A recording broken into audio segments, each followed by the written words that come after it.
After I lost my husband, my daughter snapped. Either you get a job or you're out on the street. This isn't just a story about losing everything. It's about the gut-wrenching moment I realized the daughter I raised saw me as nothing more than a burden, forcing me into a desperate choice that unknowingly led me straight back to the love I'd lost nearly half a century ago. The funeral flowers were still wilting, a stark, painful reminder of Dante's fresh grave, when my daughter, Harlow, dropped her bombshell. I was in my kitchen, where I'd cooked countless meals, celebrated birthdays, shared secrets, when she walked in with that look. You know the one, right? The look that screamed, "My mind's made up, and your feelings? Irrelevant." "Mom, we need to talk," she said, her designer purse clattering onto the counter with a sharp, jarring click. Harlow, at 42, had inherited her father's strong jawline, but none of his warmth, none of his kindness. This arrangement isn't working anymore.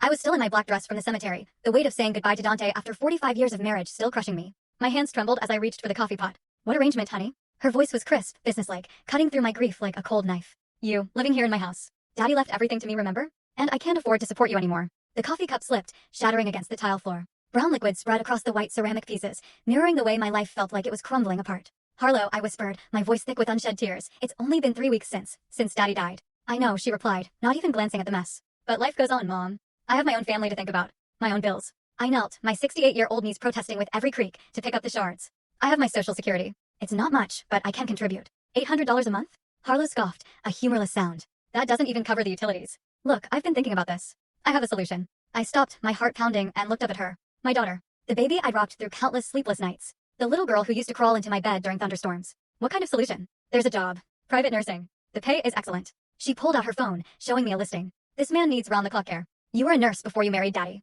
It's perfect." My stomach dropped. "Harlow, I haven't worked as a nurse in over 40 years. Medicine has changed. I wouldn't even know how to." "It's not medical nursing, Mom. It's more like companionship, helping with daily activities. You can do that." She was already scrolling, decisive. "I already contacted them. You have an interview tomorrow." I stood slowly, ceramic shards still cutting into my palm. "And if I don't get the job?" Harlow finally met my gaze, and the answer was screaming in her cold, unforgiving eyes before she even spoke. "Then you'll need to find somewhere else to live." "I'm sorry, Mom, but I can't carry you forever." The next morning, I stood outside a mansion that looked like it belonged in a movie. The driveway alone was longer than our old street. My hands shook as I rang the doorbell, a profound sense of humiliation washing over me. At 68, I was applying for a job I wasn't qualified for, all because my own daughter had effectively thrown me out. A stern-looking woman in her 50s, Patricia, Mr. Hawthorne's house manager, answered.